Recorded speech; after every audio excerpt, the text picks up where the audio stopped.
한국이 허풍을 떨었다. 핵잠수함은 존재조차 하지 않는다.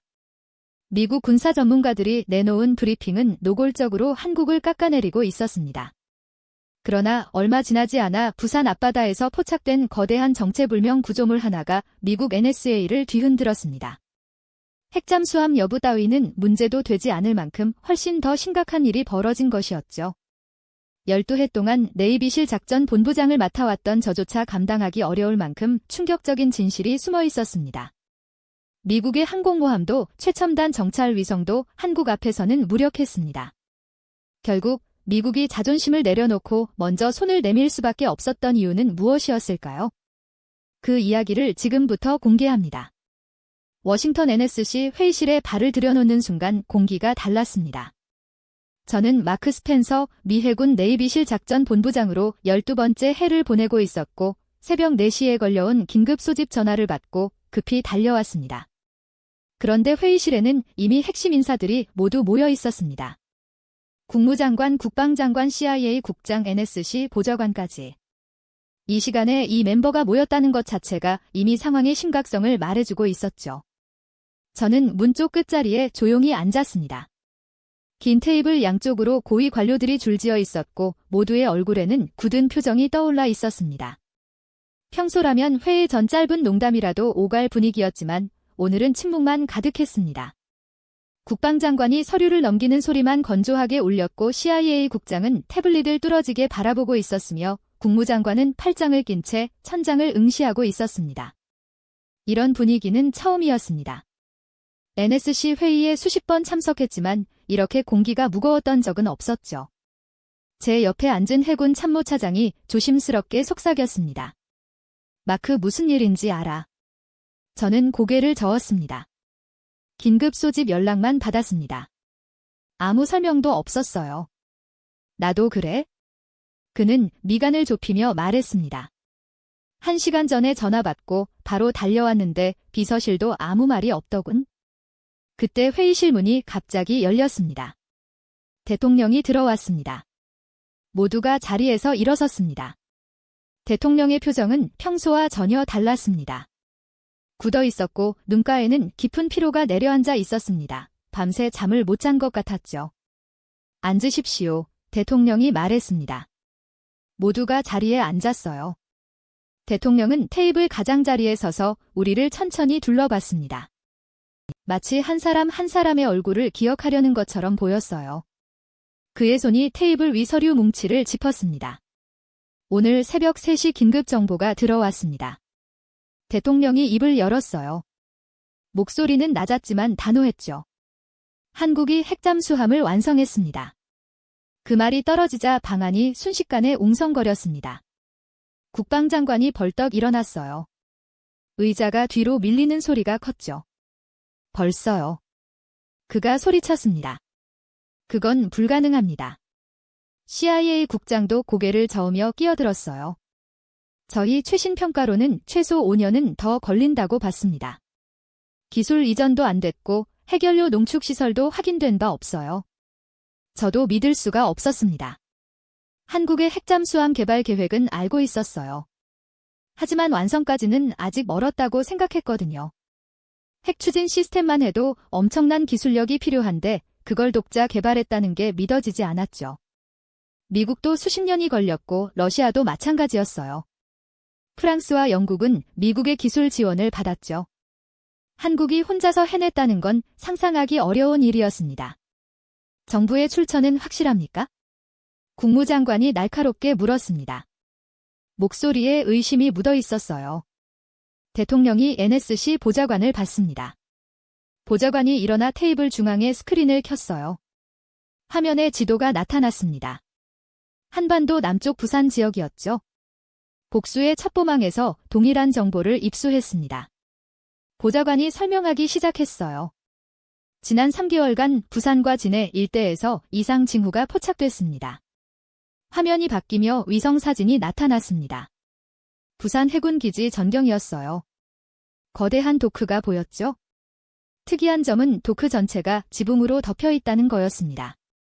일반적인 함정 건조 도크는 개방형인데 이건 완전히 밀폐돼 있었어요. 이 시설은 3년 전에 신설됐습니다. 보좌관이 계속 말했어요. 당시 한국 측 설명으론 차세대 잠수함 건조를 위한 시설이라고 했죠. 우리도 통상적인 디젤 잠수함으로 판단했고요. 하지만요. 국방장관이 물었습니다. 하지만 최근 2개월간 고농축 우라늄 관련 인력 이동이 감지됐습니다. 보좌관이 다른 자료를 띄웠어요. 인물 사진 여러 장이 나타났죠. 한국원자력연구원 출신 과학자들이 부산으로 이동했고 프랑스 핵공학 전문가 2명도 한국을 방문했습니다. 저는 화면을 뚫어지게 봤습니다. 사진 속학자들의 얼굴이 낯설지 않았어요. 몇 명은 국제학회에서 본 적이 있었죠. 핵추진 시스템 전문가들이었습니다. 만약 저들이 정말 부산에 모였다면 이건 우연이 아니었어요. 또 있습니다. 보좌관이 다음 슬라이드로 넘어갔어요. 화면에 그래프가 나타났죠. 부산기지 인근 전력 소비량이 급증했습니다. 3개월 전부터 평소의 3배로 늘어났어요. 전력 소비 증가하여 CIA 국장이 되물었습니다. 그게 왜 중요하죠? 핵잠수함 건조 과정에서 가장 많이 드는 게 전력입니다. 제가 입을 열었어요. 특히 원자로 시험 단계에서는 막대한 전력이 필요해요. 냉각 시스템, 차폐 시설, 정밀 용접 장비 모두 엄청난 전기를 먹거든요. 보좌관이 저를 보며 고개를 끄덕였습니다. 스펜서 준장 말씀이 맞습니다. 그가 말했어요. 게다가 최근 일주일간 기지 주변 방사선 수치가 미세하게 상승했습니다. 자연 변동 범위 내지만 패턴이 의심스러워요. 방안이 조용해졌습니다. 모두가 스크린을 바라보고 있었어요. 저는 옆자리 해군 참모차장을 슬쩍 봤습니다. 그의 얼굴이 창백해져 있었죠. 입술을 깨물고 있었어요. 만약 이게 사실이라면 우리 해군 전력 평가를 전면 수정해야 했습니다. 한국 해군을 지금까지와는 완전히 다른 시각으로 봐야 했죠. 만약 사실이라면 어떻게 됩니까? NSC 보좌관이 조심스럽게 물었습니다. 대통령이 창밖을 바라봤어요. 백악관 남쪽 정원이 보였습니다. 새벽 하늘이 희미하게 밝아오고 있었죠. 세계의 균형이 바뀝니다. 대통령이 천천히 말했습니다. 목소리에 무게가 실려 있었어요. 한국이 핵추진 잠수함을 보유하게 되면 동북아 해양 질서 전체가 재편됩니다. 중국이 어떻게 반응할까요? 국무장관이 물었어요. 표정이 어두웠죠. 당연히 위협으로 받아들이겠죠? 대통령이 답했습니다. 중국 입장에서는 미국 동맹국이 핵전력을 확보하는 셈이니까요. 남중 국회 전체가 긴장할 겁니다. 일본은요. 일본도 마찬가지입니다. 대통령이 한숨을 쉬었어요. 한국이 핵잠수함을 가지면 일본도 보유를 추진할 겁니다. 그러면 동북아 전체가 군비 경쟁에 빠져들죠. 저는 그 말을 듣고 등골이 서늘해지는 걸 느꼈습니다. 한나라의 무기 개발이 지역 전체의 안보 지형을 바꿀 수 있었어요. 특히 핵추진 잠수함은 전략 무기였죠. 바다 깊은 곳에 숨어서 몇 달씩 작전할 수 있었고 탄도미사일까지 탑재하면 2차 핵격 능력을 갖추는 거였습니다. 우리 동맹 체계는 어떻게 됩니까? 국방장관이 물었습니다. 흔들립니다. 대통령이 단호하게 답했어요. 한국이 독자 핵전력을 가지면 우리에 대한 의존도가 줄어들죠. 그건 동맹 약화로 이어질 수 있어요. 막아야 하는 거 아닙니까? CIA 국장이 말했습니다. 막을 수 없습니다. 대통령이 고개를 저었어요. 한국은 주권 국가고 우리한테 허락받을 의무가 없어요. 다만 확인은 해야 합니다. 그가 저를 봤습니다. 스펜서 준장. 네, 각하. 제가 자리에서 일어났습니다. 자네가 직접 가보게. 대통령이 말했어요. 한국으로 가서 확인해. 이게 사실인지 오보인지 명확히 파악하고 오게. 알겠습니다. 저는 대답했지만 마음이 무거웠어요. 동맹국을 조사하러 간다는 게 불편했거든요. 하지만 명령은 명령이었죠.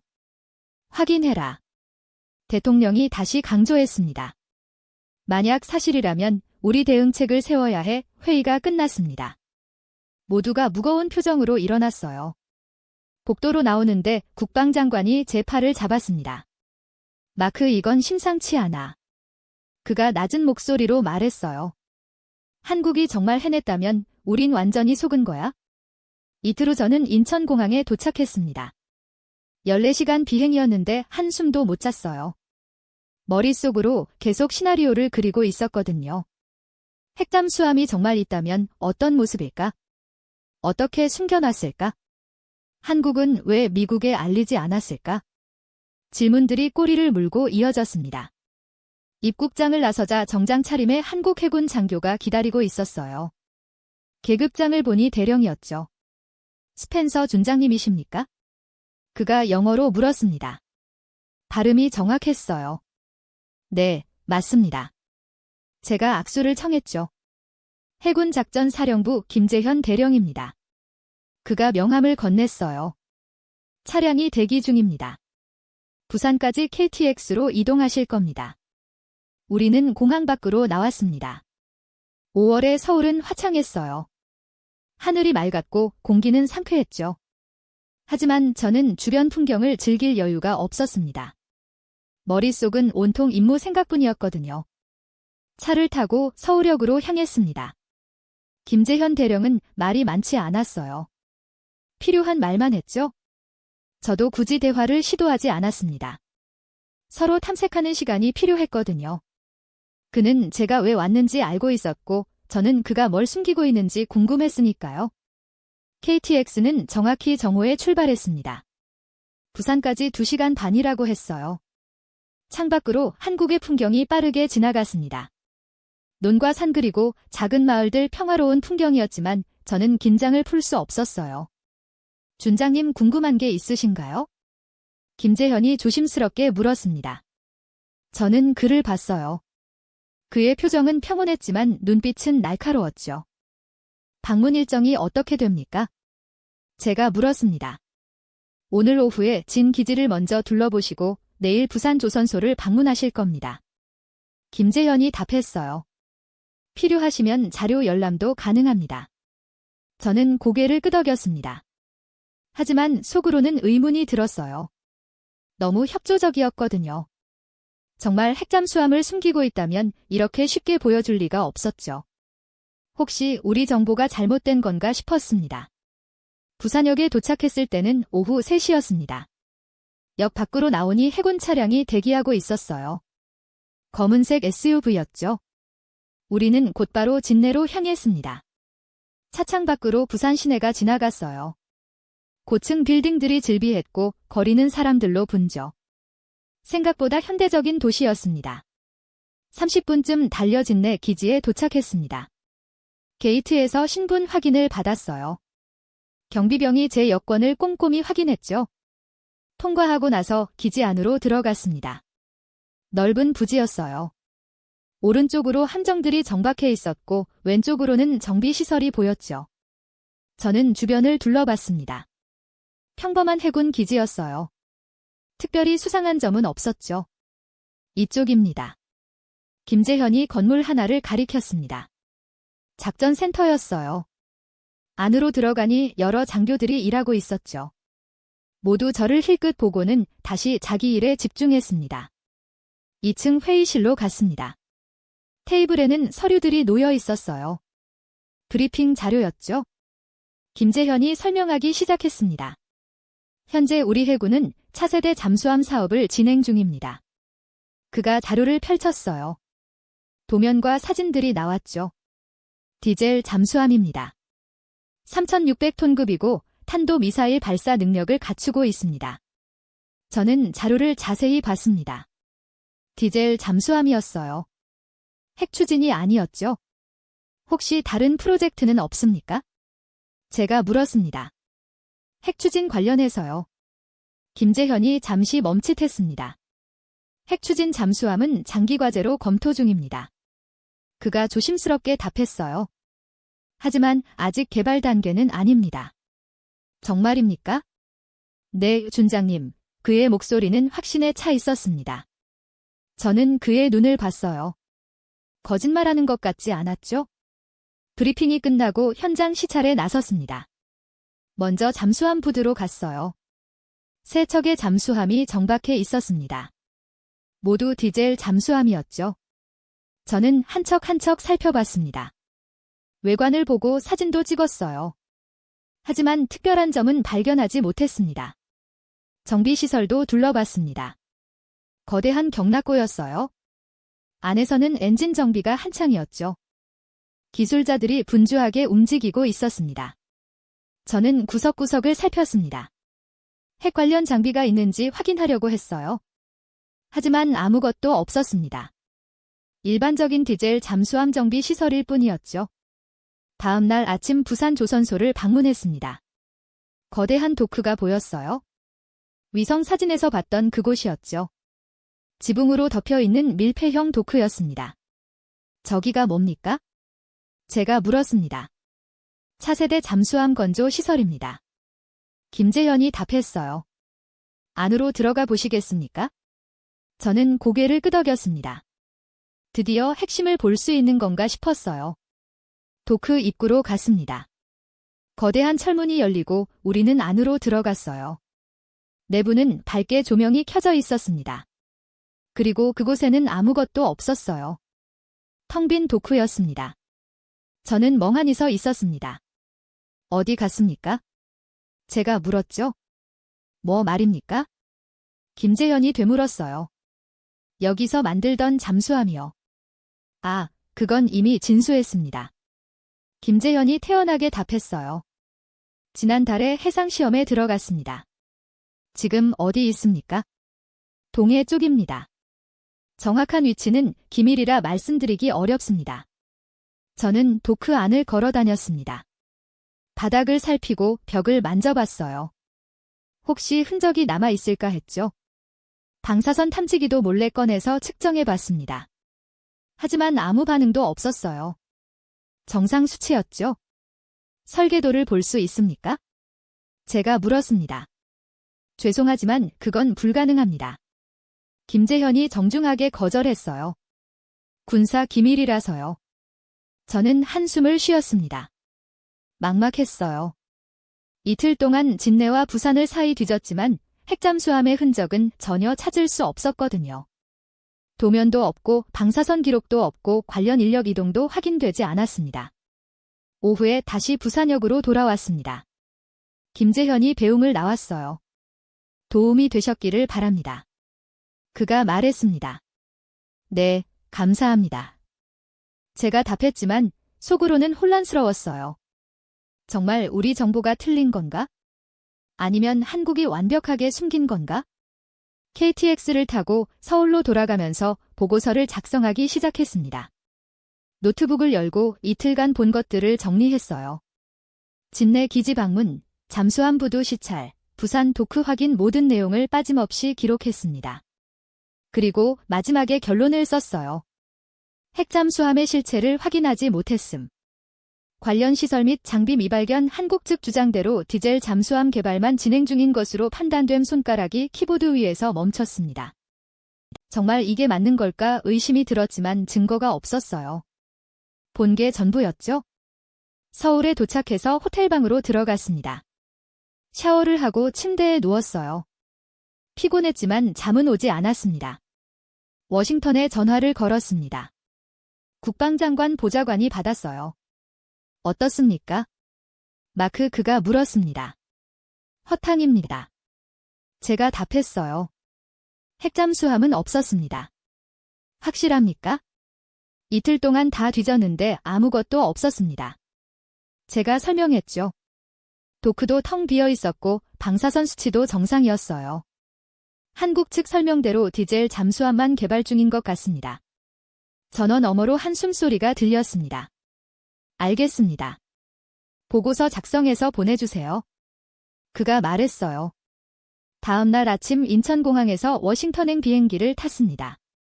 이륙하면서 창밖을 봤어요. 한국 땅이 멀어지고 있었죠. 저는 보고서 파일을 다시 열어봤습니다. 핵잠수함 소문은 허위입니다. 실체 없음. 그렇게 써놓고도 마음 한구석이 개운치 않았습니다. 뭔가 놓친 게 있는 것 같았어요. 하지만 그게 뭔지는 알 수 없었죠. 워싱턴에 돌아온 건 사흘 후였습니다.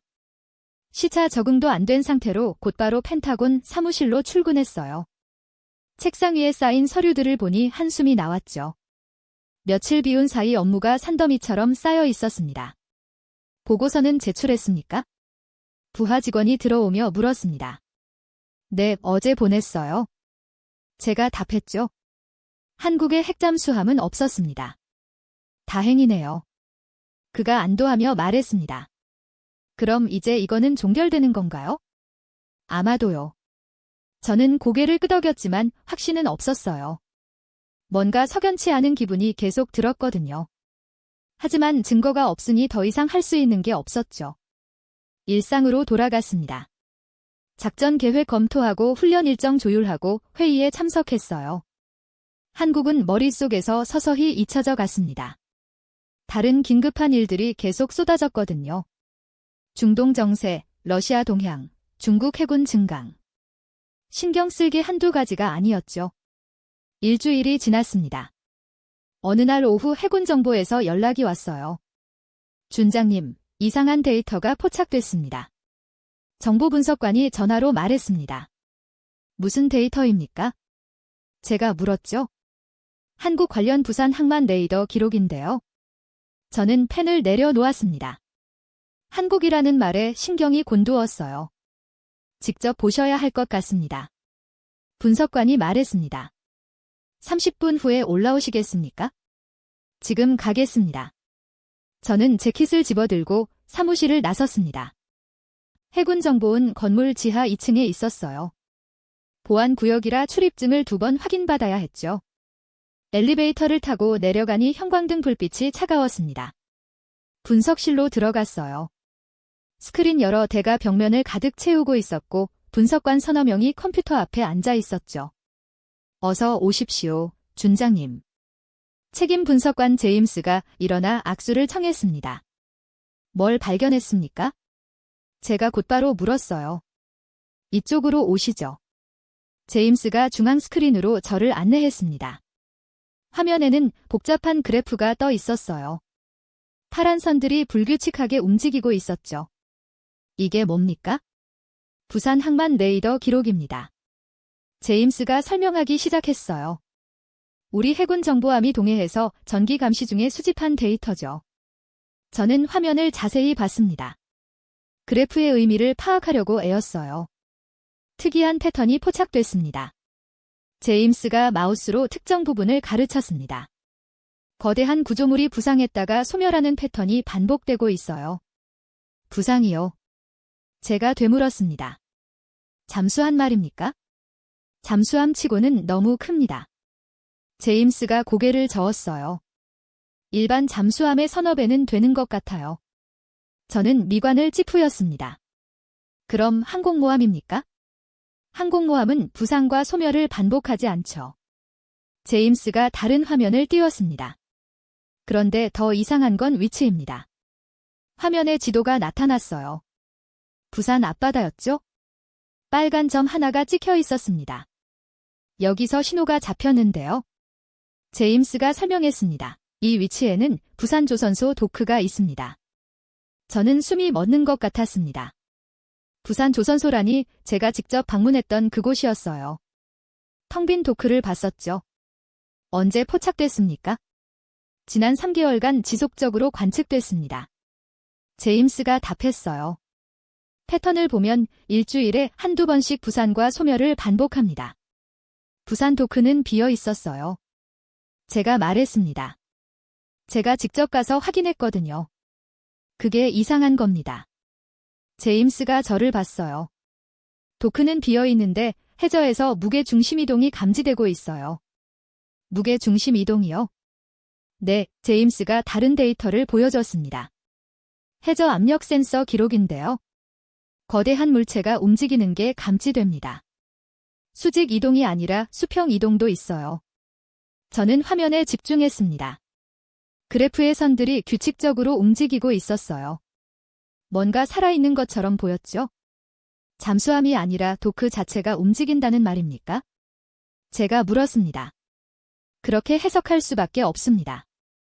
제임스가 고개를 끄덕였어요. 도크가 물 위에 떠 있다가 잠수했다가를 반복하는 것 같아요. 그게 가능합니까? 기술적으로는 가능합니다. 다른 분석관이 끼어들었어요. 반잠수식 플랫폼 기술을 응용하면 되죠. 석유 시추선처럼 말이에요. 하지만 그 크기로 잠수와 부상을 반복한다는 건 엄청난 기술력이 필요합니다. 저는 다시 화면을 봤습니다. 머릿속이 복잡해졌어요. 제가 부산에서 본 건 정말 텅 빈 도크였습니다. 아무것도 없었죠. 하지만 이 데이터는 뭔가 거대한 게 그곳에 있다고 말하고 있었어요. 더 있습니다. 제임스가 또 다른 화면을 띄웠습니다. 위성 열화상 이미지였어요. 부산 앞바다가 보였죠. 이건 일주일 전 촬영한 겁니다. 제임스가 특정 지점을 확대했습니다. 여기 보이시죠? 작은 여론이 찍혀 있었습니다. 바다 한가운데였어요. 뭡니까? 저건 정체불명입니다. 제임스가 답했어요. 크기로 봐서는 선박 같은데 일반 선박치고는 열방출 패턴이 이상해요. 어떻게 이상합니까? 너무 균일합니다. 제임스가 설명했죠.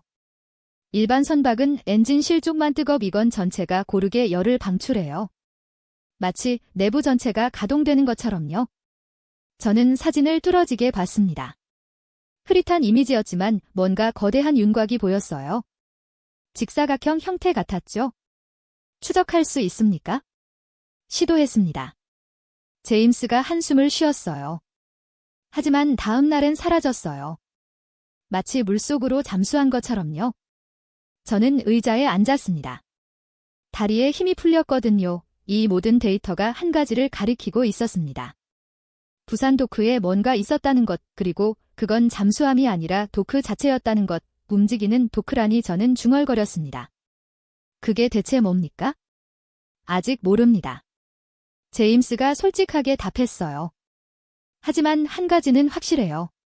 한국이 뭔가 엄청난 걸 만들었다는 겁니다. 저는 일어나 스크린들을 다시 둘러봤습니다. 레이더 데이터, 압력 센서 기록, 열화상 이미지 모든 조각이 퍼즐처럼 맞춰고 있었어요. 핵잠수함이 아니었습니다. 그보다 훨씬 큰 무언가였죠. 이 자료들 복사해 주시겠습니까? 제가 제임스에게 말했습니다. 당장 국방장관께 보고해야겠어요. 알겠습니다. 제임스가 USB를 건넸어요. 다 들어 있습니다. 저는 USB를 받아 주머니에 넣었습니다. 그리고 다시 물었죠. 제임스, 솔직히 말해주세요. 이게 뭐라고 생각합니까? 제임스가 잠시 망설이더니 대답했습니다. 움직이는 기지가 같습니다. 바다 위를 떠다니는 요새요. 만약 그게 사실이라면 이건 게임 체인저예요. 저는 고개를 끄덕였습니다. 분석실을 나와 복도를 걸으며 생각했어요. 제가 부산에서 놓친 게 있었습니다. 도크가 비어있다고 생각했지만 사실은 도크 자체가 목표물이었던 거죠. 그들은 도크 안에서 뭔가를 만든 게 아니라 도크 자체를 만들고 있었던 겁니다. 그날 밤 저는 잠을 이룰 수 없었습니다. 제임스가 보여준 데이터들이 머릿속에서 맴돌았어요. 움직이는 도크라는 말이 계속 귓가에 맴돌았죠. 새벽 3시에 일어나 서재로 갔습니다. 노트북을 켜고 부산 방문 때 찍은 사진들을 다시 펼쳐봤어요. 텅 빈 도크의 모습이 화면에 나타났죠. 사진을 확대해서 구석구석 살펴봤습니다. 벽면, 바닥, 천장 모든 걸 다시 봤어요. 그런데 이상한 점을 발견했습니다. 바닥에 앵커 고정 장치가 보였거든요. 네 군데에 거대한 볼트가 박혀 있었죠. 하지만 사진을 자세히 보니 볼트 중 2개가 잘려 있었습니다. 깨끗하게 절단된 흔적이었어요. 왜 앵커를 잘랐을까요? 저는 중얼거렸습니다. 도크를 고정할 필요가 없어졌다는 뜻일까? 다음 날 아침 일찍 국방부로 향했습니다.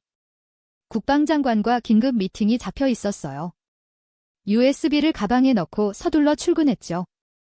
장관실에 들어가니 이미 몇 명이 앉아 있었습니다.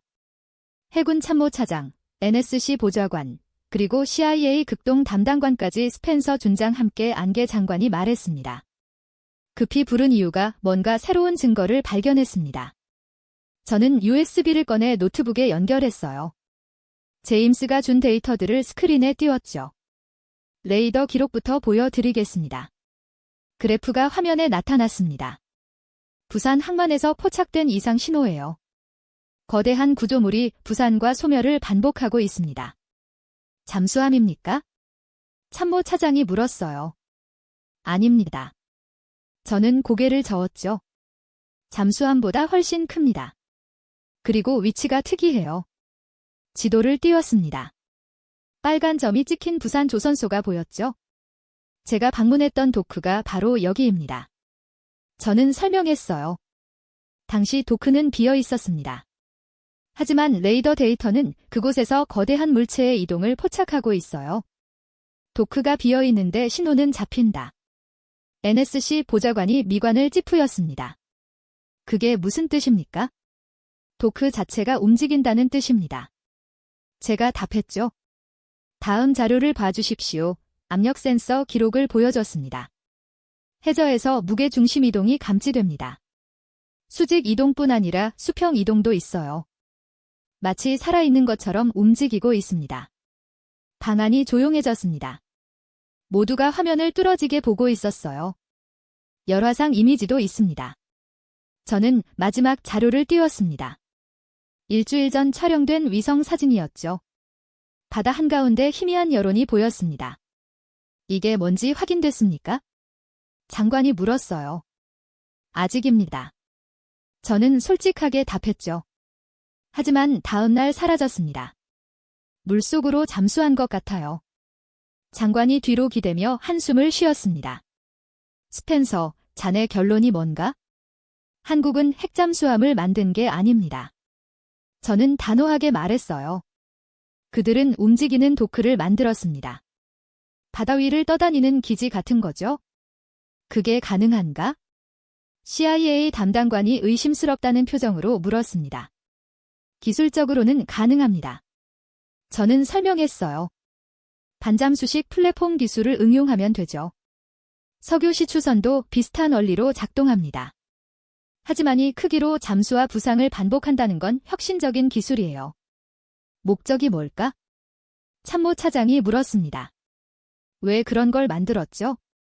아직 모릅니다. 저는 고개를 저었어요. 하지만 확인이 필요합니다. 다시 한국에 가 봐야 해요. 이번엔 제대로 봐야 합니다. 장관이 고개를 끄덕였습니다. 좋아.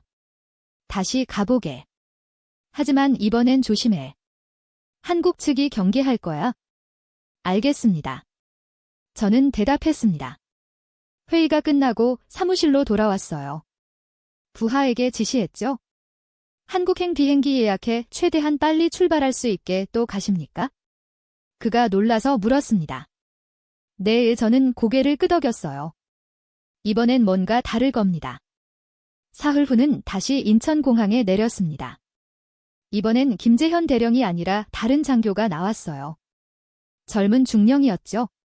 표정이 굳어 있었습니다. 스펜서 준장님이십니까? 그가 물었습니다. 네, 맞습니다. 해군 작전사령부 이동훈 중령입니다. 그가 명함을 건넸어요. 무슨 일로 다시 오셨는지 여쭤봐도 될까요? 추가 확인이 필요해서입니다. 저는 간단히 답했죠. 부산 도크를 다시 보고 싶습니다. 이동훈의 표정이 미묘하게 변했습니다. 죄송하지만 그건 어려울 것 같습니다.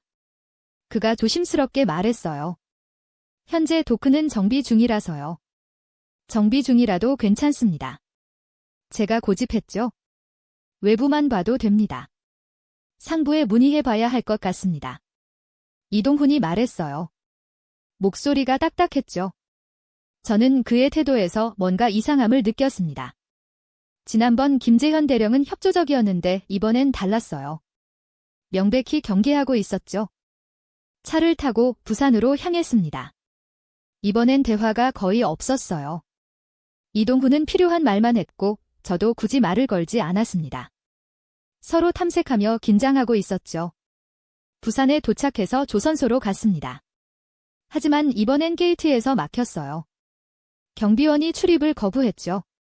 죄송합니다. 경비원이 말했습니다. 오늘은 외부인 출입이 불가능합니다. 왜입니까? 제가 물었어요. 안전점검 중이라서요. 이동훈이 대신 답했습니다. 저는 게이트 너머를 봤습니다. 도크가 보였어요. 지난번과 똑같이 지붕으로 덮여 있었죠. 하지만 뭔가 달랐습니다. 주변에 경비 병력이 늘어나 있었어요. 트럭 몇 대도 보였죠? 뭔가 움직이고 있는 것 같았습니다. 내일은 가능합니까? 제가 물었습니다. 확인해 보겠습니다. 이동훈이 애매하게 답했어요. 하지만 그의 눈빛에서 거부 의사가 읽혔죠. 저는 호텔로 돌아왔습니다. 방에 들어가자마자 쌍안경을 꺼냈어요. 창문을 열고 멀리 조선소 방향을 봤습니다. 거리가 있었지만 희미하게 보였죠. 도크 주변으로 사람들이 움직이고 있었습니다. 밤이 되자 조명이 켜졌어요. 평소보다 밝았습니다. 뭔가 작업을 하고 있는 게 분명했죠. 저는 카메라를 꺼내 사진을 찍었습니다. 줌을 최대한 당겨서 찍었어요. 흔들렸지만 몇 장은 건질만 했죠. 다음 날 아침 이동훈에게 전화가 왔습니다. 죄송합니다. 준장님. 그가 말했어요. 도크 방문은 불가능하다고 합니다. 보안 문제라고 하네요. 현장 기술자라도 만날 수 있습니까? 그것도 어렵습니다.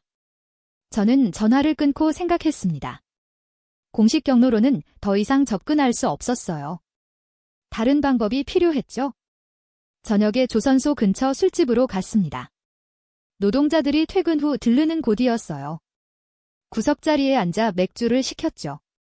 1시간쯤 지나자 작업복 입은 남자들이 들어왔습니다. 조선소 기술자들 같았어요. 저는 조용히 그들의 대화를 들었습니다. 오늘 앵커 작업 끝났어. 한 남자가 물었습니다. 응, 마지막 거 잘랐어. 다른 남자가 답했죠. 이제 완전히 자유로워졌지? 앵커를 잘랐다니 저는 귀를 쫑긋 세웠습니다.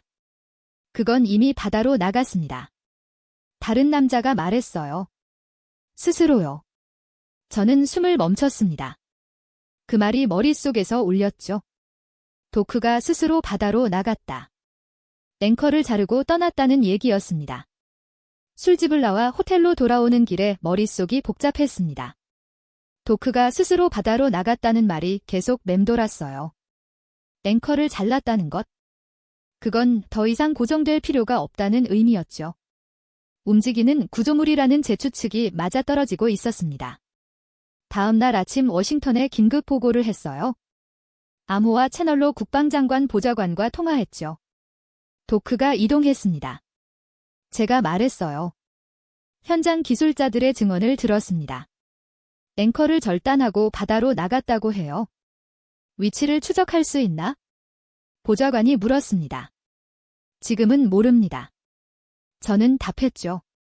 하지만 위성으로 찾을 수 있을 겁니다. 알겠네. 최우선으로 위성 감시를 배치하지. 보좌관이 말했어요. 자네는 일단 서울에 머물게. 연락되기에 저는 서울로 올라왔습니다. 미 대사관 근처 호텔에 묵으면서 연락을 기다렸어요. 이틀이 지났죠. 그 사이 위성정보정 보국에서 한반도 주변 해역을 집중 감시하고 있었습니다. 셋째 날 오후 드디어 연락이 왔습니다. 발견했네. 보좌관이 흥분한 목소리로 말했어요. 서해 공해상이야. 어디쯤입니까? 백령도에서 서쪽으로 80km 지점인 보좌관이 좌표를 불러줬어요. 위성 영상을 지금 전송하지 노트북을 열고 암호와 메일을 확인했습니다. 첨부 파일이 하나 있었어요. 다운로드해서 열어봤죠.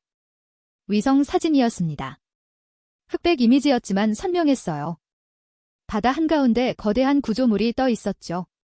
사각형 형태였고 크기가 상상을 초월했습니다.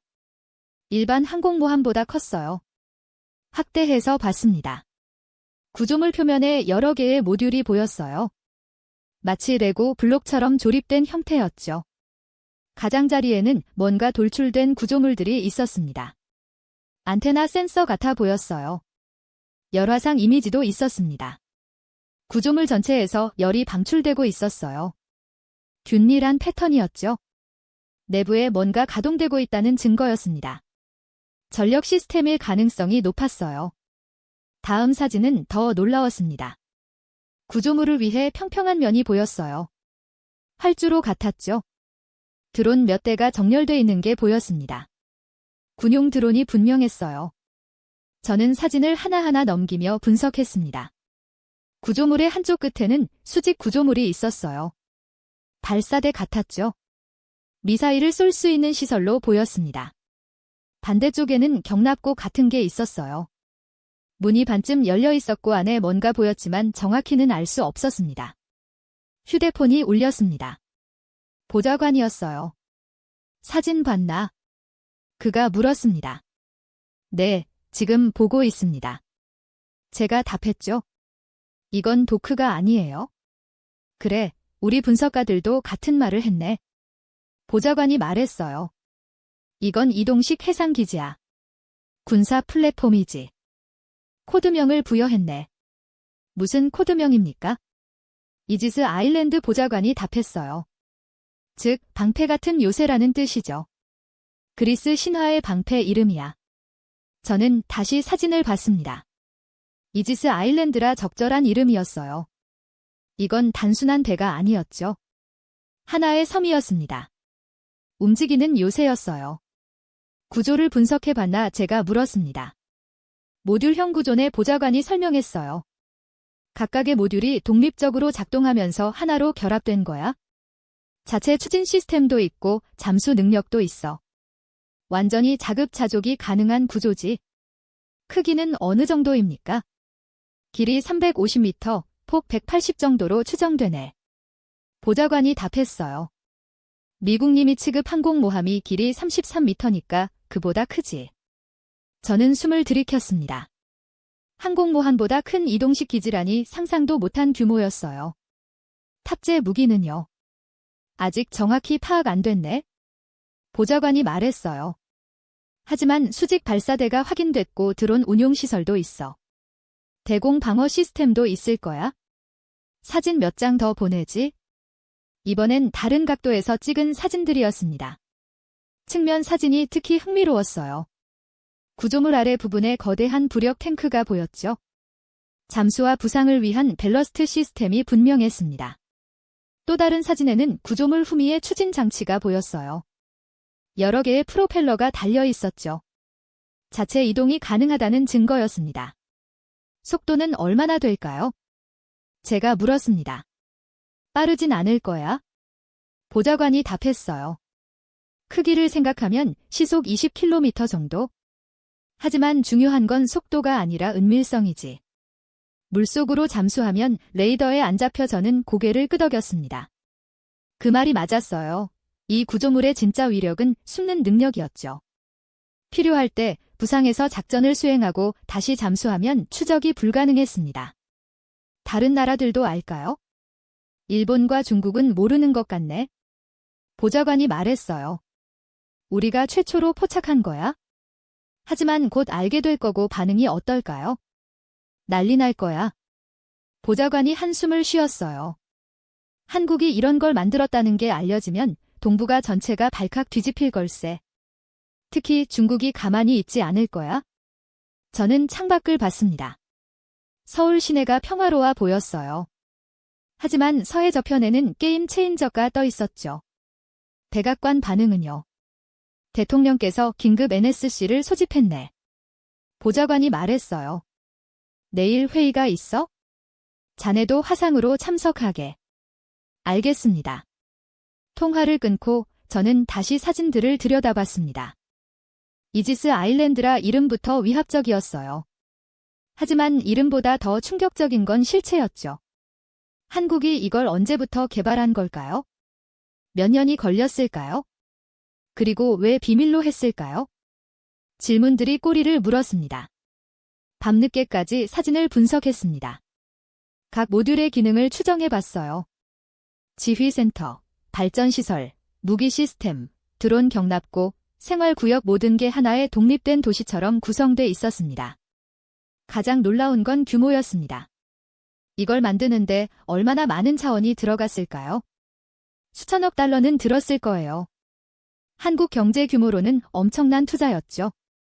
그런데도 완성했다는 게 믿기지 않았습니다. 새벽 2시쯤 이메일이 하나 더 왔습니다. 위성정보에서 보낸 동영상 파일이었어요. 열어보니 이지스 아일랜드가 움직이는 모습이 담겨 있었죠.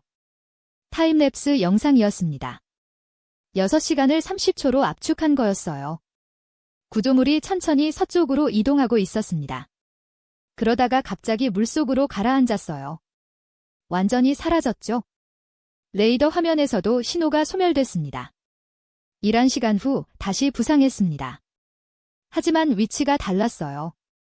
20km 북쪽에서 떠올랐죠. 물속에서 이동한 겁니다. 저는 영상을 반복해서 봤습니다. 핵잠 수함보다 크고 한국보다 조용한 괴물이었어요. 그리고 이건 한국이 만든 거였습니다. 다음 날 아침 일찍 NSC 화상회의가 시작됐습니다. 호텔방에서 노트북을 켜고 접속했어요. 화면에 워싱턴 회의실이 나타났죠. 대통령, 국무장관, 국방장관, CIA 국장이 테이블에 앉아 있었습니다. 스펜서 준장 들리나? 대통령이 물었어요. 네, 각하. 제가 답했습니다. 현재 상황을 보고하게.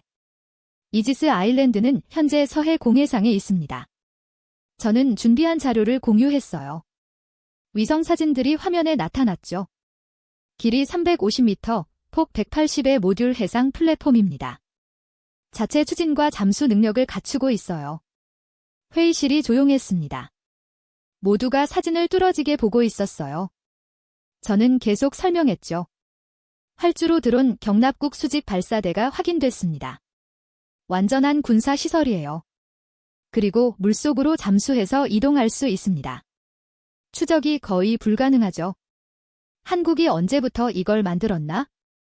국방장관이 물었습니다. 최소 5년은 걸렸을 겁니다. 저는 답했어요. 아마 더 오래됐을 수도 있고요. 왜 우리한테 알리지 않았지? 국무장관이 날카롭게 말했습니다. 동맹국인데 이런 핵심 무기를 숨기다니 그건 제가 답할 수 없는 질문이었습니다. 한국의 의도는 알 수 없었거든요.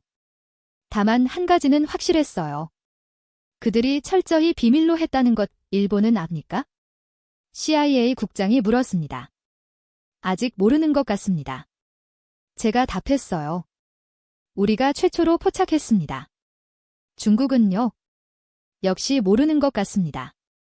저는 말했죠. 하지만 곧 알게 될 겁니다. 위성으로 서해를 감시하고 있을 테니까요. 대통령이 손으로 이 말을 짚었습니다. 이거 큰 일이군. 그가 중얼거렸어요. 일본이 알면 어떻게 될까? 외교 문제가 됩니다. 국무장관이 답했어요. 일본은 한국의 군사기지 은닉이라고 문제 삼을 겁니다. 한미일 동맹체계가 흔들릴 수 있어요. 중국은요? 더 심각하죠. 국방장관이 말했습니다. 중국은 이걸 직접적인 위협으로 볼 겁니다. 서해는 그들의 마당이나 다름없거든요. 거기에 이런 요새가 떠다닌다는 건 용납 못할 거예요. 저는 화면 속 얼굴들을 봤습니다. 모두가 심각했어요. 이지스 아일랜드의 존재가 지역 전체를 뒤흔들게 분명했죠. 우리 대응은요? 대통령이 물었습니다. 신중히 접근해야 합니다. 국무장관이 말했어요. 한국의 공식 문의하되 압박은 피해야 해요. 아직 동맹국이니까요. 압박을 안 해 국방장관이 반발했습니다. 이건 명백한 배신 아닙니까? 동맹국이 이런 걸 숨기다니 배신으로 보기는 어렵습니다. 제가 조심스럽게 끼어들었어요. 한국 입장에서는 자국 방어를 위한 거죠. 주권 국가로서의 권리를 행사한 겁니다. 그래도 알렸어야죠. 국방장관이 목소리를 높였어요. 한미동맹은 정보 공유가 기본인데 아마 완성될 때까지 기다린 것 같습니다. 저는 말했죠. 개발 중에 공개하면 압박을 받을 테니까요. 완성 후에 기정사실화하려는 전략으로 보입니다. 영리하군 CIA 국장이 냉소적으로 말했습니다. 하지만 그게 우리한테 좋은 건 아니죠. 대통령이 테이블을 두드렸습니다. 지금 중요한 건 대응 방안입니다. 그가 말했어요. 일본과 중국이 알기 전에 우리가 먼저 움직여야 해요. 어떻대요? 국무장관이 물었습니다. 한국의 공식 입장을 물어봅시다. 대통령이 말했어요. 이게 뭔지 목적이 뭔지 왜 숨겼는지 투명성을 요구하는 겁니다. 거부하면요. 그럼 다른 대응책을 간구하죠. 대통령이 단호하게 말했습니다. 하지만 일단은 대화가 우선입니다. 회의가 끝난 건 1시간 후였습니다. 저는 노트북을 닫고 침대에 앉았어요. 머리가 복잡했죠. 한국의 이지스 아일랜드가 동북아 전체를 뒤흔들고 있었습니다. 그날 오후 뉴스에서 첫 보도가 나왔습니다. 일본 NHK였어요. 한국이 서해에 정체불명의 해상 구조물을 운용 중이라는 내용이었죠. 위성 사진도 공개됐습니다. 정보가 샌 겁니다. 누군가 언론에 흘렸어요. 아마 일본 정보기관일 거였죠. 곧 다른 언론들도 보도하기 시작했습니다. CNN, BBC, 알자지라 모두가 한국의 비밀 무기를 다뤘어요. 해상 요새, 이동시키지, 스텔스 플랫폼 여러 이름으로 불렸죠. 저녁 뉴스에는 일본 관방장관이 기자회견을 열었습니다. 한국의 군사시설 은닉에 대해 깊은 우려를 표명합니다. 그가 말했어요. 이는 지역 안보를 불안정하게 하는 행위입니다. 한국 정부의 즉각적인 설명을 요구합니다. 중국도 반응했습니다. 외교부 대변인이 성명을 발표했어요. 어떤 국가도 지역 평화를 해치는 군사행동을 해서는 안 됩니다. 성명은 짧았지만 메시지는 명확했죠. 중국이 불편해하고 있다는 것, 저는 TV를 보며 한숨을 쉬었습니다. 벌써 외교전이 시작된 거였어요. 밤 10시쯤 한국 정부의 비공식 입장이 나왔습니다. 국방부 대변인이 브리핑을 열었어요. 해당 시설은 자체 방어 및 해양 안전을 위한 플랫폼입니다. 대변인이 말했습니다. 순수 방어 목적이며 어떤 국가도 위협하지 않습니다. 투명하게 운용할 것이며 관련 국과 협의할 용의가 있습니다. 자체 방어 플랫폼이라 저는 그 말을 곱씹었어요. 방어용이라고는 하지만 공격 능력도 분명히 있었죠. 미사일 발사대와 드론 부대가 있었으니까요. 휴대폰이 울렸습니다. 국방장관 보좌관이었어요. 마크 한국 측이 협의를 제안했네. 그가 말했습니다. 내일 국방부에서 만나자고 해. 누가 나옵니까? 국방부 차관일래. 그리고 개발 책임자도 온다고 해. 자네가 참석해야겠어? 알겠습니다. 제가 답했죠. 내일 몇 시입니까? 오전 10시야. 용산 국방부 청사에서 통화를 끊고 저는 다시 위성 사진을 펼쳐봤습니다. 이지스 아일랜드의 모습이 선명했어요. 거대한 요새가 물 위에 떠 있었죠. 내일이면 그 비밀을 직접 듣게 될 거였습니다. 저는 노트북을 닫고 침대에 누웠습니다. 하지만 잠은 오지 않았어요. 머릿속으로 내일 회의 시나리오를 계속 그리고 있었죠. 한국은 뭐라고 설명할까? 그들의 진짜 의도는 뭘까? 질문들이 꼬리를 물고 이어졌습니다. 다음 날 새벽잠에서 깨어나자마자 노트북을 켰습니다. 혹시 밤사이 새로운 정보가 들어왔나 확인하려고요. 이메일함을 열자 위성정보국에서 보낸 메시지가 있었어요. 제목은 긴급이었죠. 첨부 파일을 다운로드했습니다.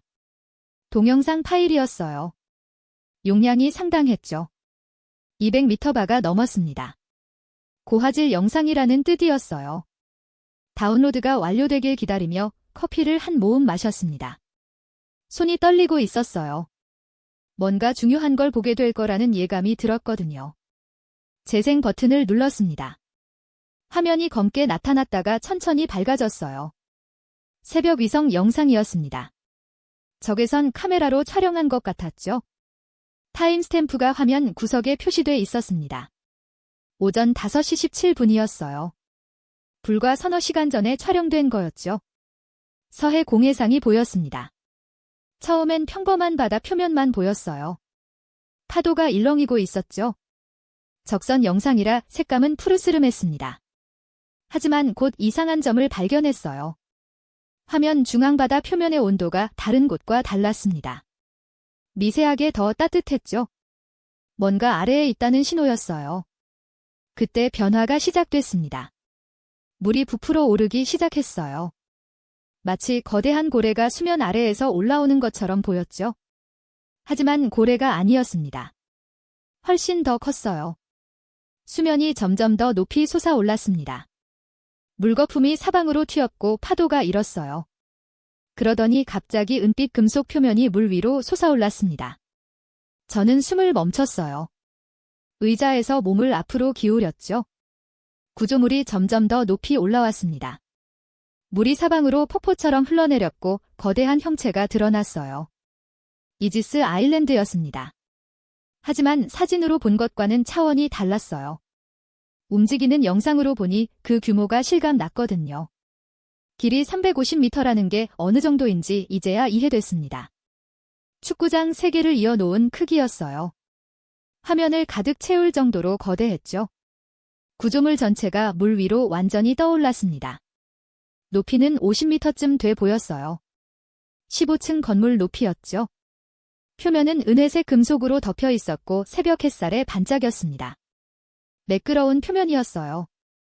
이음새가 거의 보이지 않았죠? 첨단 용접 기술로 만들어진 게 분명했습니다. 저는 화면을 멈추고 스크린샷을 찍었습니다. 국방부에 보고할 자료가 필요했거든요. 영상을 다시 재생했어요. 카메라가 천천히 줌인하기 시작했습니다. 세부 구조가 보이기 시작했어요. 가장 먼저 눈에 들어온 건 활주로였습니다. 구조물 중앙에 길게 뻗어 있었어요. 폭이 30m는 돼 보였죠. 표면이 평평하게 포장돼 있었습니다. 그리고 그 위에 드론들이 정렬돼 있었어요. 수백 대였습니다. 검은색 무인기들이 일렬로 서 있었죠. 크기는 제각이었습니다. 작은 정찰용은 승용차만 했고 큰 공격용은 트럭만큼 컸어요. 모두 날개를 접은 채 대기하고 있었죠. 마치 훈련된 군대처럼 질서정연했습니다. 그때 놀라운 일이 벌어졌습니다. 드론 하나가 움직이기 시작한 거예요. 날개를 펼치더니 활주로를 따라 가속하기 시작했죠. 속도가 점점 빨라졌고 순식간에 공중으로 떠올랐습니다. 이륙이 매끄러웠어요. 자동 시스템인 게 분명했죠. 곧이어 다른 드론들도 차례로 이륙했습니다. 5초 간격으로 한 대씩 올라갔어요. 마치 안무처럼 정확하게 움직였죠. 순식간에 20대가 하늘로 올라갔습니다. 드론들은 구조물 주위를 원을 그리며 비행했습니다. 정찰 비행인 것 같았어요. 완벽한 대형을 유지하며 움직였죠. 간격도 정확했고 고도도 일정했습니다. 고도로 훈련된 조종사들이 운용하는 게 틀림없었어요. 아니면 완전 자동화 시스템도 있었죠. 그러더니 드론들이 일제히 북쪽으로 날아가기 시작했습니다. 대형을 유지한 채 수평선 너머로 사라졌어요. 임무 수행하러 가는 것 같았죠? 저는 그 장면을 보며 소름이 돋았습니다. 이건 단순한 시험 비행이 아니었어요. 실전 배치된 시스템이었죠. 카메라가 다시 구조물로 돌아왔습니다. 이번엔 측면을 비쳤어요. 거기서 또 다른 시설이 보였습니다. 수직 발사되었어요. 여러 개의 사일로가 줄지어 있었죠. 원형 뚜껑들이 금속 표면에 박혀 있었습니다. 뚜껑이 닫혀 있었지만 분명히 미사일 발사되었어요. 개수를 세어봤습니다. 20개 정도 보였어요. 각각 대형 미사일을 탑재할 수 있을 것 같았죠. 수 미사일이나 탄도 미사일 수도 있었습니다. 그 옆에는 대공 방어 시스템도 있었습니다. 레이더이 천천히 회전하고 있었고 미사일 런처들이 하늘을 향해 있었어요. 6개의 런처가 보였죠. 각각 4발씩 미사일을 탑재하고 있었습니다. 완전한 방공 체계였어요. 적 항공기나 미사일을 요격할 수 있는 시스템이었죠. 화면이 구조물 후미를 보여줬습니다. 거기엔 거대한 경납고가 있었어요. 문이 서서히 열리고 있었죠. 안에서 뭔가 움직이는 게 보였습니다. 배들이었어요. 작은 고속들이었죠. 세척이 경납고에서 나와 물 위로 천천히 내려갔습니다. 크레인 같은 장치가 배들을 수면으로 내려놓았어요. 엔진 소리가 들리는 것 같았죠. 물론 위성 영상이라 실제로는 안 들렸지만 상상이 됐습니다. 고속정들이 출동하기 시작했습니다. 하얀 물보라를 일으키며 사방으로 흩어졌어요. 순찰 임무인 것 같았죠. 구조물을 방어하는 역할일 거였습니다. 구조물 윗부분을 보여주는 장면이 나왔습니다. 거기엔 또 다른 시설들이 빼곡했어요. 통신 안테나가 여러 개 솟아 있었고 레이더 시스템들이 작동하고 있었죠. 접시형 안테나도 보였고 위성 통신용 파라볼라 안테나도 있었습니다. 중앙에는 유리로 된 건물이 있었어요. 관제탑 같았습니다. 5층 정도 높이였죠. 유리창 너머로 불빛이 보였고 그 안에서 사람들이 움직이는 게 희미하게 보였습니다. 얼마나 많은 인원이 저 안에서 일하고 있을까요? 수십 명은 될 것 같았어요. 어쩌면 100명 이상일 수도 있었죠. 카메라가 마지막으로 전체를 다시 비쳤습니다. 이지스 아일랜드의 전체 모습이 한눈에 들어왔어요. 마치 하나의 도시 같았습니다. 바다 위에 떠 있는 작은 나라였죠. 모든 게 자급자족 가능해 보였습니다. 발전시설, 무기체계, 드론 부대, 생활구역 완전한 독립체였어요. 저는 숨을 깊이 들이켰습니다. 이건 상상을 초월하는 수준이었어요. 영상이 끝났습니다. 마지막 프레임에 시간이 표시돼 있었죠. 오전 5시 23분이었습니다. 촬영 시작부터 6분간의 영상이었어요. 하지만 그 6분이 모든 걸 바꿔놓았습니다. 저는 멍하니 화면을 보고 있었어요. 방금 본 게 현실이라는 게 믿기지 않았죠. 한국이 정말 저런 걸 만들었다니 휴대폰이 울렸습니다. 보좌관이었어요. 영상 봤나 그가 급하게 물었습니다. 숨소리가 거칠었어요. 네, 방금 봤습니다. 제가 답했죠. 믿을 수가 없어요. 워싱턴이 난리 났네. 보좌관이 말했어요. 대통령께서 긴급 성명을 준비 중이야. 모든 수단을 동원해서 접근하라고 하셨어. 모든 수단이요. 제가 되물었습니다. 그래. 보좌관의 목소리가 무거웠어요. 필요하면 군사적 수단도 고려한다는 뜻이야. 작전명 딥커런트가 승인됐어. 딥커런트요. 심해 해류라는 뜻이지. 보좌관이 설명했어요. 자네. 네이비실 팀이 잠수정으로 접근하는 거야? 남의 공해상으로 진입해서 이지스 아일랜드에 직접 접촉하는 작전이야. 저는 입이 벌어졌습니다. 동맹국 군사시설에 침투하라는 얘기였어요. 그건 위험합니다. 제가 조심스럽게 말했어요. 한국군이 가만히 있지 않을 겁니다. 알아. 보좌관도 망설임이 있었어요. 하지만 대통령 명령이야. 저 요새가 뭔지 반드시 확인하라고 하셨어. 언제 출발합니까? 내일 새벽이야. 보좌관이 답했죠. 팀은 이미 대기 중이고 잠수정도 준비됐어. 자네가 현장 지휘를 맡게. 알겠습니다. 저는 한숨을 쉬며 대답했습니다. 통화를 끊고 가방을 챙기기 시작했어요. 이번엔 회의가 아니라 작전이었죠. 전투복과 장비를 준비했습니다. 다음 날 새벽 4시 부산 앞바다에 있었습니다. 미 해군 잠수함 USS 콜로라도가 수면 아래에서 대기하고 있었어요. 소형 보트를 타고 접근했죠. 잠만경만 물 위로 나와 있었습니다. 보트가 멈추자 잠수함이 부상하기 시작했어요. 검은 철판이 물 위로 솟아올랐죠. 해치가 열리고 승조원이 손짓했습니다. 저는 사다리를 타고 내려갔어요. 좁은 통로를 지나 작전실로 들어갔습니다. 함장이 악수를 청했어요. 스펜서 준장님 환영합니다. 그가 말했습니다. 팀은 준비됐습니다. 네이비실 대원 4명이 장비를 점검하고 있었어요. 모두 베테랑들이었죠. 제가 아는 얼굴들이었습니다. 리더는 잭슨 중이었어요. 20년 경력의 특수전 전문가였죠. 준장님 작전 개요 설명드리겠습니다. 제기 지도를 펼쳤습니다. 목표는 남해 공해상입니다. 이지스 아일랜드가 어제 저녁부터 그곳에 정박 중이에요. 우리는 무인 잠수정 SDV로 접근합니다.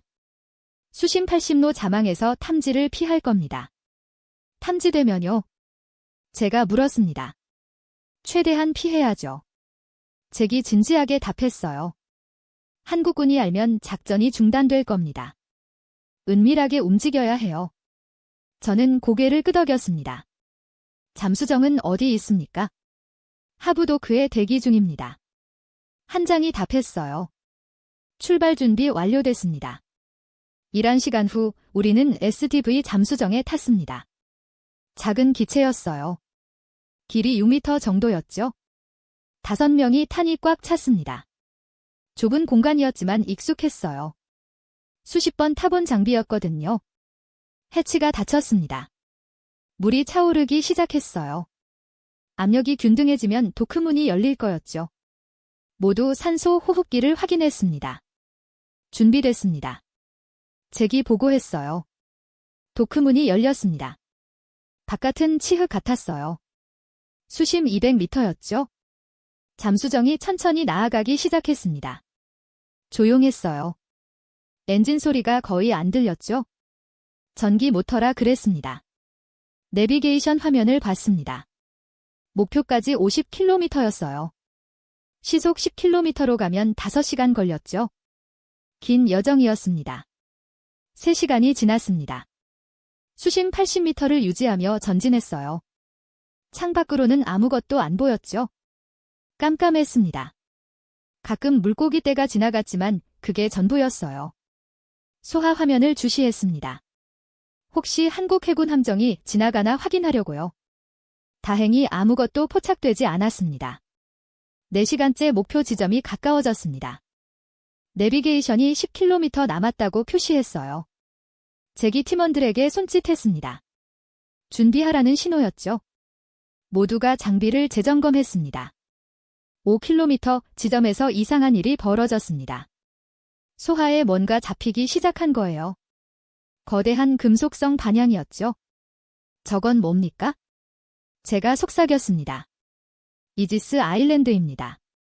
조종사가 답했어요. 하지만 신호가 이상해요. 뭐가 이상합니까? 너무 커요. 조종사가 화면을 가리켰습니다.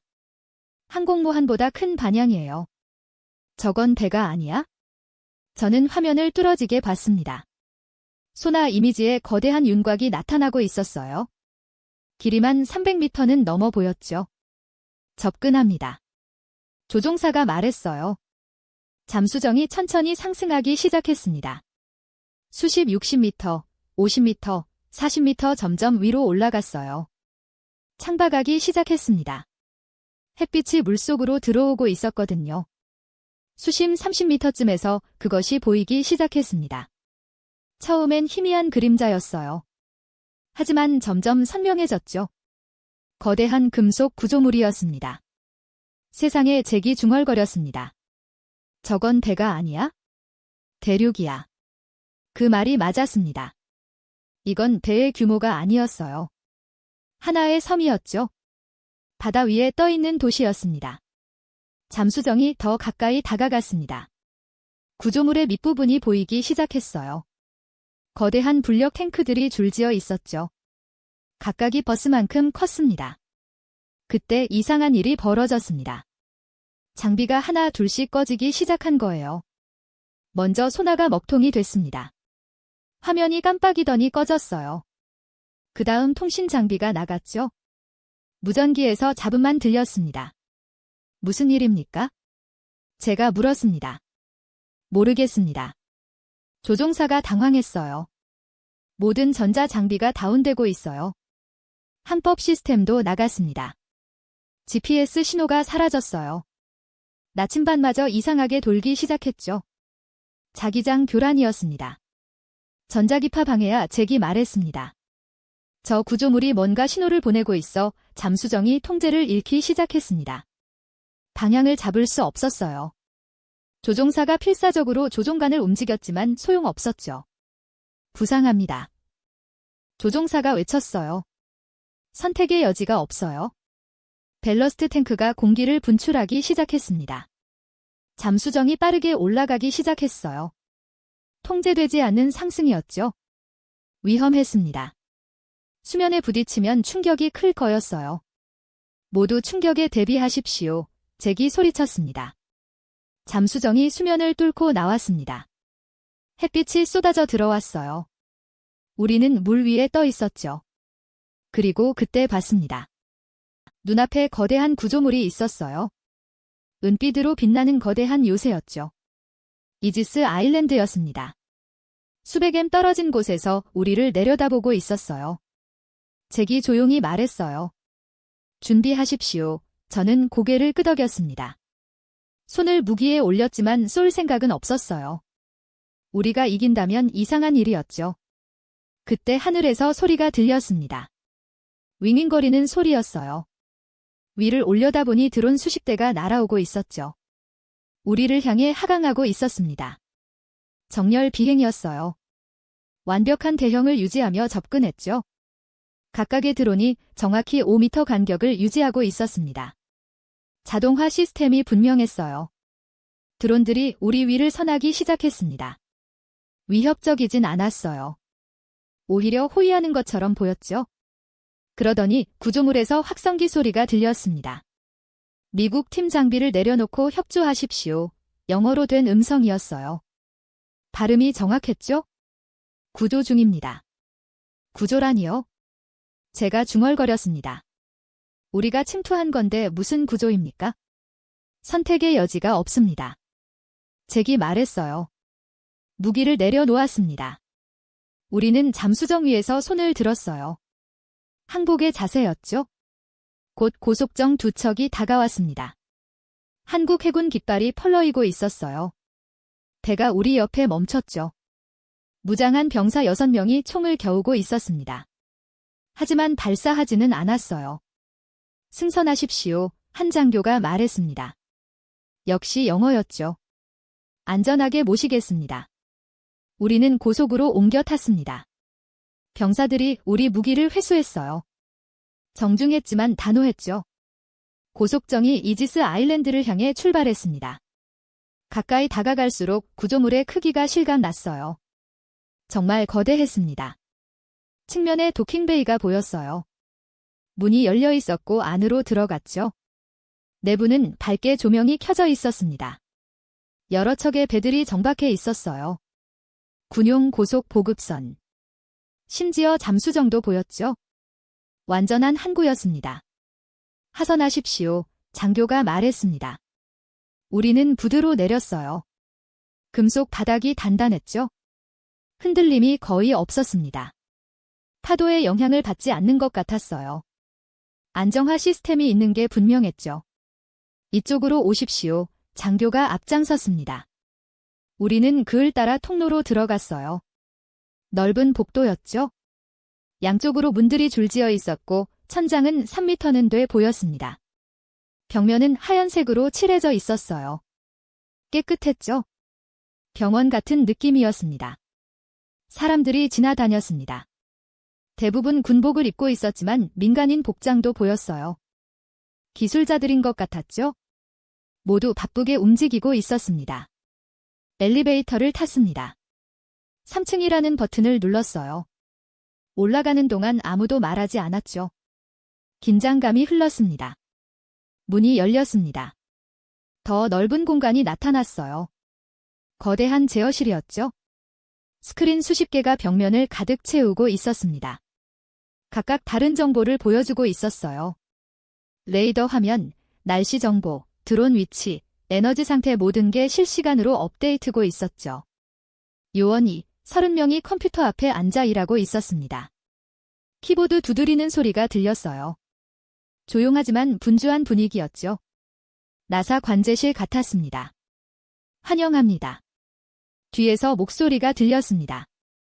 돌아보니 중년의 남자가 다가오고 있었어요. 민간인 복장이었죠. 안경을 쓰고 있었고 표정은 온화했습니다. 저는 박진우입니다. 그가 영어로 자기소개를 했어요. 이 프로젝트의 수석 엔지니어입니다. 저는 경계심을 풀지 않았습니다. 왜 우리를 구조했습니까? 침투했다는 표현이 맞지 않을까요?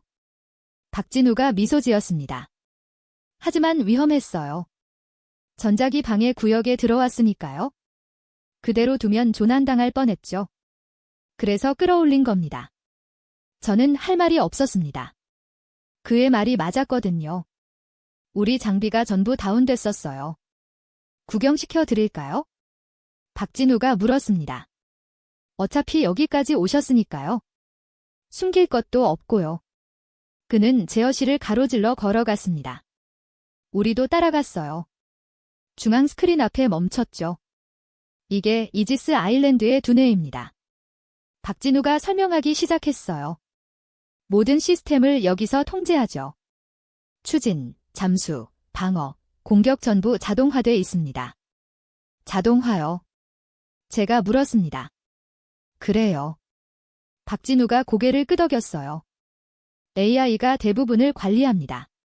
사람은 최종 결정만 내리죠. 훨씬 효율적이에요. 다른 구역으로 이동했습니다. 드론 도크였어요. 거대한 경납고였죠?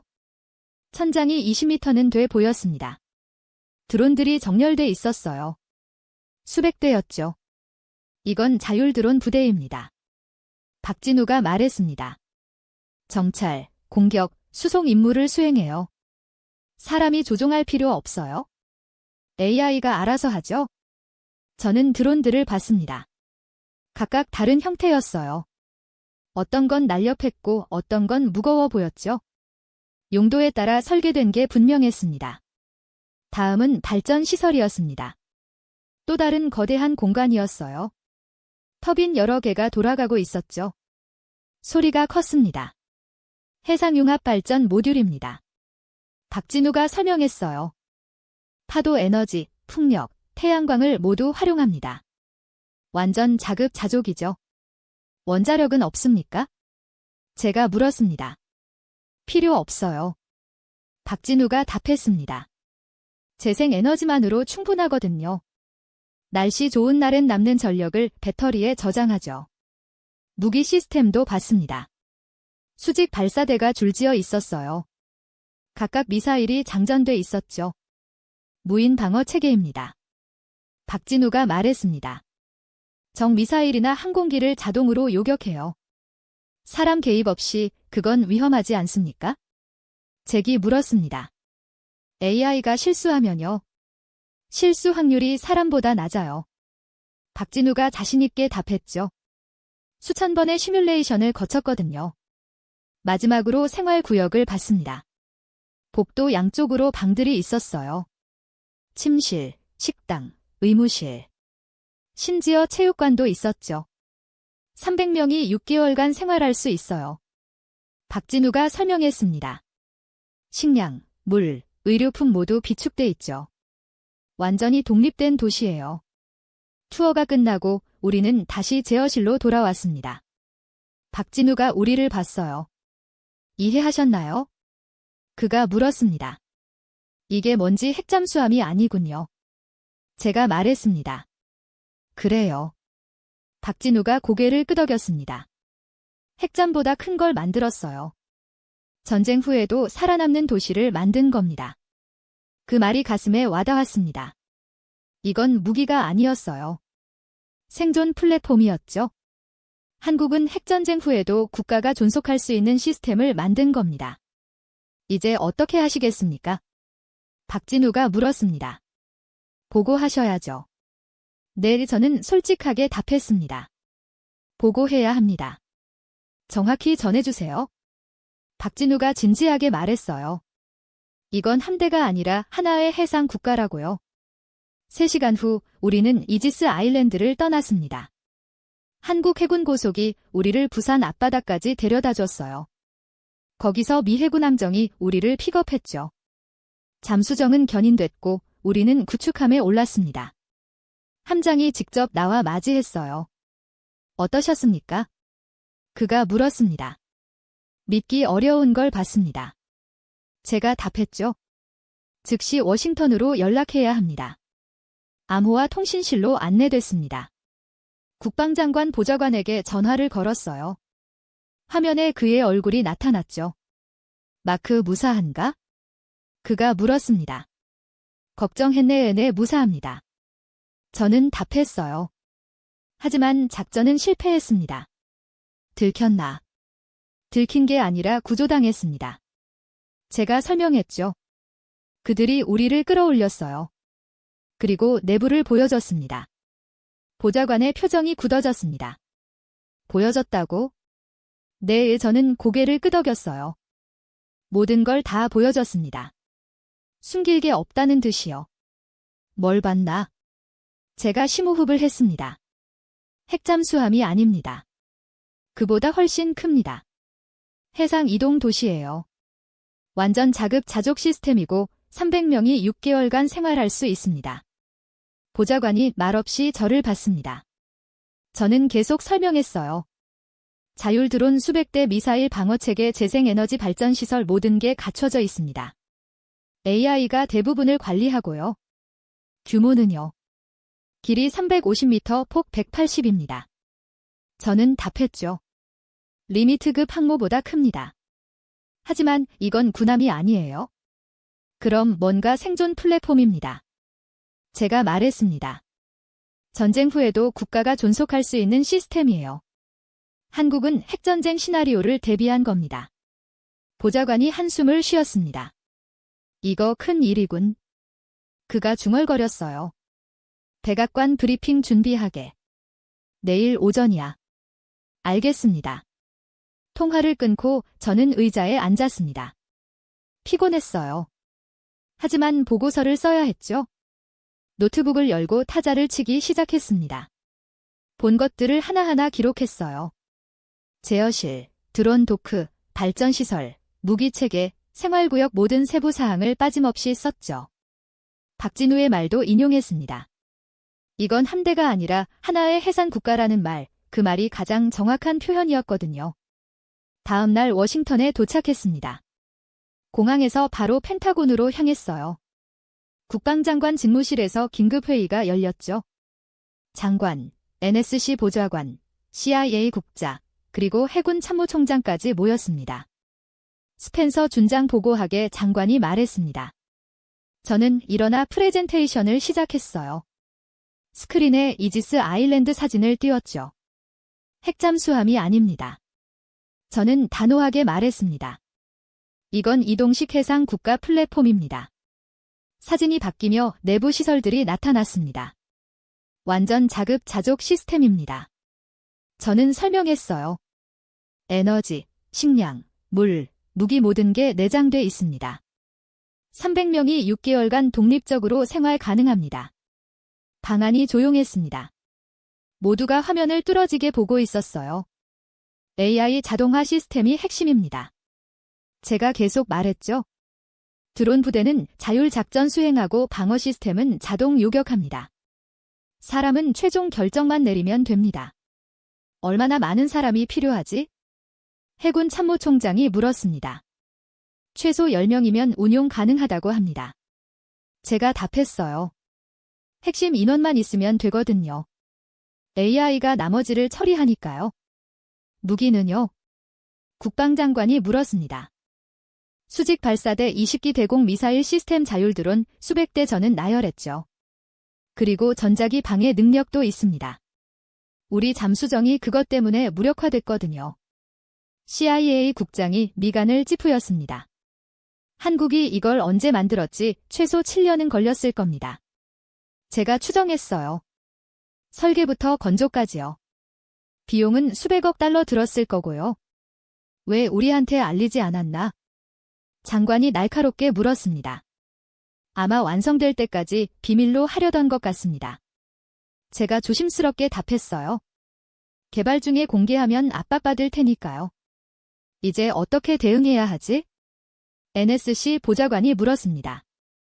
저는 잠시 망설였습니다. 솔직히 말씀드리면 막을 방법이 없습니다. 제가 말했죠? 이미 완성됐고 작동 중이에요. 파괴할 수도 없습니다. 동맹국이니까요. 그럼 그냥 받아들이란 말인가? 장관이 목소리를 높였습니다. 협상해야 합니다. 제가 답했어요. 그들의 기술을 배우고 협력 체계를 만드는 게 최선입니다. 우리가 배워 장관이 비웃듯 말했습니다. 우리가 한국한테서 저는 단호하게 말했죠. 이 기술은 우리보다 앞서 있습니다. 인정해야 해요. 얼마나 앞서 있나? 해군 참모총장이 물었습니다. 30년은 걸립니다. 제가 솔직하게 답했어요. 우리가 비슷한 걸 만들려면요. 기술력도 기술력이지만 시스템 통합이 관건이에요. 한국은 이미 완성했고 우리는 이제 시작해야 하니까요. 방안이 무거운 침묵에 빠졌습니다. 30년이라는 말이 충격적이었던 거죠. 미국이 한국보다 30년 뒤처져 있다는 게 믿기지 않았을 겁니다. 정말 그렇게 오래 걸리나? 장관이 다시 물었습니다. 최소한입니다. 저는 고개를 끄덕였어요. 모듈형 설계, AI 통합, 재생에너지 시스템. 각각이 최첨단 기술이에요. 이걸 하나로 통합하는 게 가장 어렵죠. 한국은 어떻게 해냈지? CIA 국장이 물었습니다. 집중 투자입니다. 제가 답했죠. 아마 국방 예산의 상당 부분을 여기 쏟아부었을 겁니다. 그리고 민간 기술을 활용했어요. 조선, 반도체, AI. 한국이 강한 분야들이죠. 장관이 창밖을 봤습니다. 한참 생각하더니 입을 열었어요. 대통령께 보고하겠네. 그가 말했습니다. 이건 정치적 결정이 필요해. 군사적으로론 답이 없어. 회의가 끝나고 복도로 나왔습니다. NSC 보좌관이 제 옆으로 다가왔어요. 마크 솔직히 물어보지? 그가 낮은 목소리로 말했습니다. 우린 따라잡을 수 있나? 저는 잠시 생각했습니다. 가능은 합니다. 제가 답했죠. 하지만 한국이 가만히 있지 않을 겁니다. 그들도 계속 발전할 테니까요. 결국 우린 항상 뒤처지는 거군. 보좌관이 한숨을 쉬었습니다. 아니면 협력하거나 제가 말했습니다. 그게 유일한 답입니다. 그날 저녁 집에 돌아왔습니다. 아내가 저녁을 차려놓고 기다리고 있었어요. 힘들었어. 그녀가 물었습니다. 좀 그랬어. 저는 답했죠. 하지만 중요한 걸 배웠어. 뭔데?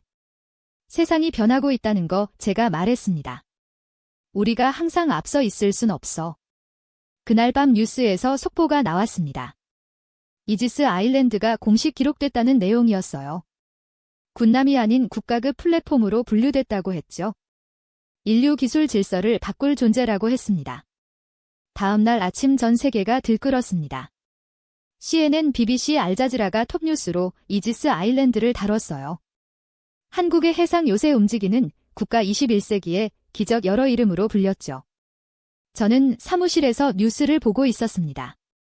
각국의 반응이 쏟아지고 있었어요. 일본이 가장 먼저 움직였습니다. 총리가 긴급 기자회견을 열었어요. 한국의 일방적 군비 증강에 깊은 우려를 표명합니다. 그가 말했습니다. 이는 지역 안보를 위협하는 행위입니다. 즉각적인 제재를 검토하겠습니다. 제재라니 저는 한숨을 쉬었어요. 일본이 과민 반응하고 있었죠. 중국도 성명을 발표했습니다. 외교부 대변인이 나와 말했어요. 어떤 국가도 지역 평화를 해치는 군사 행동을 해서는 안 됩니다. 중국은 한국의 투명성을 요구합니다. 즉각적인 정보 공개가 필요합니다. 유럽은 달랐습니다. EU 외교안보 대표가 성명을 냈어요. 한국의 기술 혁신에 주목합니다. 평화적 활용을 전제로 협력 가능성을 타진하겠습니다. 협력이라는 단어가 눈에 들어왔습니다. 유럽은 적대시하지 않고 배우려는 자세였어요. 명리한 접근이었죠. 휴대폰이 울렸습니다. 국방장관 보좌관이었어요. 마크 백악관으로 오게 그가 말했습니다. 대통령께서 긴급 안보회의를 소집하셨어. 1시간 후 저는 백악관 상황실에 있었습니다. 대통령이 테이블 상석에 앉아 있었고 주요 강요들이 모여 있었어요. 상황이 통제 불능입니다. 대통령이 말문을 열었습니다. 일본은 제재를 요구하고 중국은 위협을 느끼고 있어요. 동북아 전체가 불안정해지고 있습니다. 우리 대응책은 뭡니까? 국무장관이 물었습니다. 대통령이 저를 봤습니다. 스펜서 준장 의견은? 대통령이 제게 시선을 돌렸습니다. 저는 자리에서 일어나 말했습니다. 각하 이건 막을 수 없습니다. 이미 완성됐고 지금도 작동 중입니다. 제재도 의미 없습니다. 한국은 이 기술을 절대 포기하지 않을 겁니다. 그럼 어떻게 하자는 건가? 국방장관이 물었습니다. 배워야 합니다. 저는 단호하게 말했습니다. 한국을 적대시하면 손해를 보는 쪽은 우리입니다. 차라리 기술을 배우고 협력해야 합니다. 한국한테 배우자고. 장관이 비웃듯 말했습니다. 네, 저는 고개를 끄덕였습니다. 우리가 30년 걸려 도달할 기술을 그들은 이미 현실로 만들었습니다. 이제는 자존심보다 현실을 인정해야 합니다. 대통령이 손을 들어 회의를 정리했습니다. 마크 맞아. 세상이 변했어. 그는 조용히 말했습니다. 미국이 모든 것을 주도하던 시대는 끝났습니다. 이제는 동맹들과 함께 해야 할 때야. 중국은 어떡합니까? NSC 보좌관이 물었습니다. 중국도 한국 기술을 필요로 하게 될 거야? 대통령이 대답했습니다. 경쟁보다 협력이 더 큰 이익이라는 사실을 결국 알게 될 것이다. 대통령은 결정을 내렸습니다. 한국의 기술 이전과 공동 운용 협정을 제안하겠다. 우리가 먼저 손을 내미는 것이다. 회의실이 웅성거렸습니다. 기술을 미국이 받는 입장이 되는 건 상상조차 하지 못했던 일이었죠. 국방장관 협상 준비를 시작하게. 최대한 빨리 타결하라. 알겠습니다. 국방장관이 억눌린 표정으로 답했습니다. 이틀 후 협상단이 서울로 향했습니다. 저도 기술 고문 자격으로 포함됐습니다. 국무부 협상 대표 국방부 인사해군 제도까지 총 15명이었습니다. 인천공항에 도착하자 한국 측의 환영을 받았습니다. 외교부 장관이 직접 나와 악수를 청했습니다. 환영합니다. 생산적인 대화가 되길 바랍니다. 호텔에 짐을 풀고 다음날 본격적인 협상이 시작됐습니다. 장소는 서울 용산 국방부 회의실이었습니다. 양측 대표단이 긴 테이블을 사이에 두고 마주 앉았습니다. 미국 측 수석 대표가 먼저 입을 열었습니다. 우리는 이지스 아일랜드 기술에 깊은 관심이 있습니다. 기술 이전과 공동 운용을 제안합니다. 한국 대표는 고개를 끄덕였습니다. 기술 공유는 가능합니다. 하지만 조건이 있습니다. 무슨 조건입니까? 한국의 규칙 아래에서만입니다. 그는 분명하게 말했습니다. 우리 시스템, 우리 기준, 우리 통제하에서만 협력이 가능합니다. 미국 대표단이 당황했습니다. 공동 운용이면 동등한 관계여야 한다고 주장했지만 한국 측은 한치도 물러서지 않았습니다. 이건 우리 기술입니다. 한국 대표가 단호하게 말했습니다. 30년은 앞선 기술이죠. 원하신다면 배우셔야 합니다. 배우려면 우리 방식을 따라야 합니다. 회의실이 조용해졌습니다. 한국의 강경한 태도는 예상 밖이었습니다. 휴회를 요청합니다. 미국 대표가 말했고 우리는 별도 회의실에서 논의를 이어갔습니다. 이거 굴욕 아닙니까? 한 국방부 인사가 분개했습니다. 한국 규칙을 따르다니. 선택의 여지가 없습니다. 제가 말했습니다. 저 기술이 필요하면 받아들여야 합니다. 아니면 30년 동안 뒤처지거나. 대통령 뜻도 그거야? 협력하라는 거지? 수석 대표가 차분히 말했습니다. 우리는 결국 회의실로 돌아갔습니다. 제안을 받아들이겠습니다. 수석 대표가 말했습니다.